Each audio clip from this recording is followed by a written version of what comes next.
You've obviously haven't, been in the ring or done that if you can think that, because it's insane.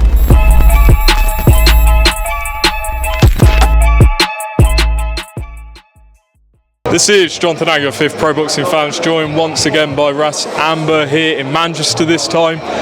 Russ, a few days on from the whole Usyk Dubois talk. How's everything been going since then? Yeah, good. Just having to deal with the fallout of that, and trying to convince people that what they saw with their eyes is real and to stop living on a river in Egypt, in denial. Well, let's just quickly get that stuff out of the way, and then we will move on to why we're here for Smith Eubank. Don Charles, Dubois' trainer, did an interview after the fight, I think the next day, saying that Usyk knows what he did and he's comparable to a drug cheat. Did you see those comments, and what's been your reaction and Team Usyk's reaction to that? It's just gotten beyond stupid now. It's just gotten silly, and I thought that instant replay would vindicate everybody and say this is what happened, this is where it happened. And instead, people are denying it. People who have been in the game and can see and understand the game of boxing, and you're still in denial even after seeing it, even after seeing the reaction, even after seeing the position of the referee, what he saw. It's blowing my mind that what I was thinking was sane, intelligent people were going to look at this and say, oh, right, oh, they got it right, okay, that's fair, it was a low blow. And instead they're saying, no, it's legal, and you've obviously haven't been in the ring or done that if you can think that, because it's insane.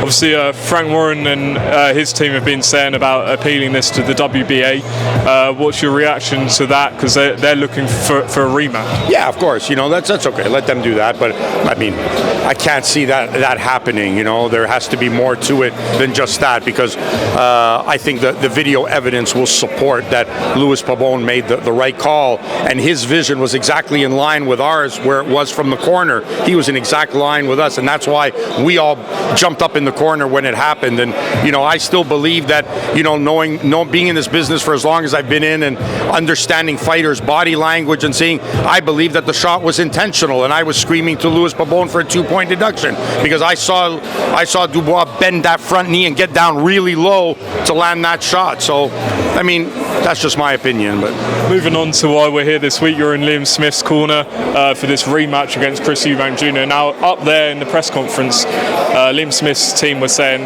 about Brian Bomac McIntyre coming into the camp. What can you really change in 4 or 5 weeks? I mean, I know you must have been around Bomac in certain fight weeks and stuff. What does he add to Chris Eubank Jr. for this fight? I think with any fighter and any trainer, what someone adds is what the fighter is willing to take. So sometimes just a little change, a little bit of advice might spark something in Eubank. Might give him the belief that he needs. I don't know. Normally, you would say there's no way in that short period of time you can reconstruct a fighter in that short period of time. But sometimes, just like I think what Bomac said, just bring him back to his basics. Give a little bit of simple advice. You can't rebuild Rome in a day. It's not going to happen. If Chris believes in him, great. That's what he's supposed to do.